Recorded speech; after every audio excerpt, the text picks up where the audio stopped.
നല്ല ഉടങ്ങല്ലി മുളകും ഉപ്പും കൂടെ ഉടച്ച് ഇച്ചിരി പഴങ്കഞ്ഞി കുടിക്കാന്നും പറഞ്ഞിരുന്നതായിരുന്നു. അപ്പോഴാണ് ചക്കെന്ന് പറഞ്ഞാൽ ചുക്കെന്ന് കേൾക്കുന്ന ദേണ്ടേവൻ ഒരു കവർ കൊണ്ട് തന്നിട്ട് അപ്പം തന്നതാന്ന് പറഞ്ഞു. അങ്ങനെ അച്ഛൻ കൊണ്ടുവന്ന കവറാണെങ്കിൽ കാര്യമായിട്ട് അതിനകത്ത് എന്തെങ്കിലും ഉണ്ടാവും. അങ്ങനെ കവർ തുറന്ന് നോക്കിയപ്പോ എന്റെ പൊന്നു മക്കളെ നല്ല അഡാർ ഐറ്റംസ്.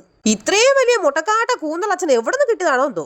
ഇത്രയും വലിയ കൂന്തൽ ഞാൻ എന്റെ ലൈഫിന് ആദ്യമായിട്ട് കാണുകയാണ് കേട്ടോ. അത് എങ്ങനെ കാണിച്ചാൽ മനസ്സിലായില്ലെങ്കിൽ എന്റെ ഒന്ന് കിടത്തി കാണിക്കാം. ഇപ്പൊ എന്റെ മുഖത്ത് കാണുന്ന ചിരിയും സന്തോഷമൊന്നും ഈ വീഡിയോയുടെ അവസാനം ഉണ്ടാവൂല കേട്ടോ. സാധാരണ എന്റെ വീട്ടിലെ അമ്മ പറയാറ് എനിക്ക് പോത്തിന്റെ തൊലിക്കട്ടിയാണെന്നാണ്. ഇനി ഞാൻ എന്തിനാണ് ഇതിപ്പോ ഇവിടെ പറയാൻ കാരണം എന്ന് വെച്ചാൽ കൂന്തലിന്റെ തൊലിക്ക് ഒട്ടും കട്ടിയില്ല, ഭയങ്കര സോഫ്റ്റ്. ഞാൻ അതിൽ നിന്ന് വലുത് നോക്കി ഒരെണ്ണം എടുത്തോളൂ കേട്ടോ. ബാക്കിയെല്ലാം എടുത്ത് ഫ്രിഡ്ജ് വെച്ചേ. അതിന്റെ കുടലും പണ്ടോ എല്ലാം എടുത്ത് വെളിയിലിട്ടിട്ട് നന്നായിട്ട് കഴുകി വൃത്തിയാക്കി എടുക്കാം. ഇനി ഉണങ്ങി ചാവാറായ ഒരു കഷ്ണം ഇഞ്ചിയും ഒരു വെളുത്തുള്ളിയും 2-3 കൊച്ചുള്ളിയും ഒരു സവാളയും. കത്തി കൊണ്ട് ചെയ്യുന്ന പരിപാടി ശ്രദ്ധിച്ച് ചെയ്തില്ലെങ്കിൽ അവസാനം കയ്യിൽ മൈലാഞ്ചി ഇട്ടോലാവും കേട്ടോ. ഇനി ഒരു മിക്സിയുടെ ജാറിൽ കുറച്ച് തേങ്ങയും വെളുത്തുള്ളിയും ഇഞ്ചിയും കൊച്ചുള്ളിയും ഇട്ട് നന്നായിട്ട് അരച്ചെടുക്കണേ. എന്തായാലും കൂന്തൽ നിറച്ചതല്ലേ ഉണ്ടാക്കാൻ പോണം. എന്നാ പിന്നെ റിച്ച് ആയിട്ട് ഗ്യാസിൽ ഉണ്ടാക്കാന്ന് വിചാരിച്ചു. കുറച്ച് എണ്ണ ഒഴിച്ച് സവാളയും കുറച്ച് പൊടി ഐറ്റംസും ദേണ്ട നമ്മുടെ കൂന്തലിന്റെ ബാക്കിയും കൂടി ഇട്ട് നന്നായിട്ട് മിക്സ് ചെയ്തെടുക്കണേ. പിന്നെ നമ്മുടെ തേങ്ങ അരച്ച സാധനവും കുറച്ച് ഉപ്പും കൂടെ ചേർത്ത് നന്നായിട്ട് മിക്സ് വെൽ. ഈ ഹോമകുണ്ടത്തിലെ എണ്ണ പോലും ഒഴിക്കുമ്പോൾ ഞാൻ ഇപ്പൊ ഇട്ട സാധനത്തിന്റെ പേരാണ് മല്ലിയില. മനസ്സിലായില്ലേ? മല്ലിയിലയും കൂടി ഇടണമെന്ന്.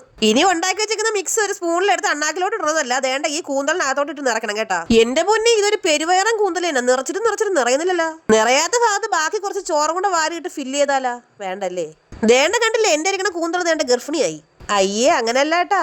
ഇനി ഒരു ഈർക്കിലെടുത്ത് നിറച്ച മസാല പുറത്ത് വാരിക്കാൻ വേണ്ടി കുത്തി നിർത്തണേ. ഈർക്കിൽ നിന്ന് പണ്ടത്തെ പോലെ മോനയല്ല, വല്ല ആണി എടുത്താൽ മതിയായിരുന്നു. ഇനി ഒരു സ്റ്റീമറിൽ വെച്ചിട്ട് 5 മിനിറ്റ് ആവി കയറ്റി എടുക്കണേ. ഒത്തിരി സമയം ആവി കയറ്റി അവസാനം ബബിൾക്കാവേ. ഇനി ഒരു പാനിൽ എണ്ണ അഴിച്ച് കുറച്ച് മുളക് പൊടിയും കുരുമുളക് പൊടിയും ഉപ്പും കൂടി ഇട്ടിട്ട് നന്നായിട്ട് ഇതിനെ വറുത്തെടുക്കണേ. ഫ്രൈ ചെയ്യാൻ വയ്ക്കുമ്പോൾ ഒരു പാത്രം വെച്ച് അടച്ചു വെച്ചില്ലെങ്കിൽ സംഭവം റോക്കറ്റ് പോലെ മുകളിലോട്ട് പോകും കേട്ടോ. അപ്പൊ നമ്മുടെ അടിപൊളി കൂന്തൽ നിറച്ചിവിടെ തയ്യാറായിട്ടുണ്ട്. ആദ്യം തന്നെ അമ്മയ്ക്ക് കൊടുക്കാന്ന് പറഞ്ഞ് അമ്മയെ വിളിച്ചത് മാത്രമേ എനിക്ക് ഓർമ്മയുള്ളൂ. പാത്രത്തിൽ റോക്കറ്റ് പോലെ ഒരു സാധനം ഇരിക്കുന്നുണ്ട്. അപ്പൊ അമ്മ ചോദിച്ചു എന്താന്ന്. ഞാൻ പറഞ്ഞു കൂന്തൽ നിറച്ചതാന്ന്. പിന്നെ അങ്ങോട്ട് നടന്നത് ചരിത്ര സംഭവമായിരുന്നു മക്കളെ. ഇത് മുകളിൽ നിന്ന് കൊണ്ടുവന്നാണെന്ന് ഞാൻ അറിഞ്ഞില്ല കേട്ടോ. അത് പിന്നെ ഞാനല്ല, ഇവിടെ ഉണ്ടായിരുന്ന കുരുട്ട് ചെറുക്കനാണ് എന്റെ അടുത്ത് അച്ഛൻ കൊണ്ടുവന്നു പറഞ്ഞത്. എന്റെ ദൈവമേ, ഈ നെടുനീളിന്റെ പാത്രത്തിരിക്കുന്ന സാധനം കണ്ടിട്ട് ഇപ്പൊ പേടിയാണ്. ഫ്രിഡ്ജിൽ വെച്ചപ്പോ ഒരെണ്ണത്തിന് ജീവൻ ഉണ്ടായിരുന്നു, ചാടിപ്പോയെന്നങ്ങനെ പറഞ്ഞാല.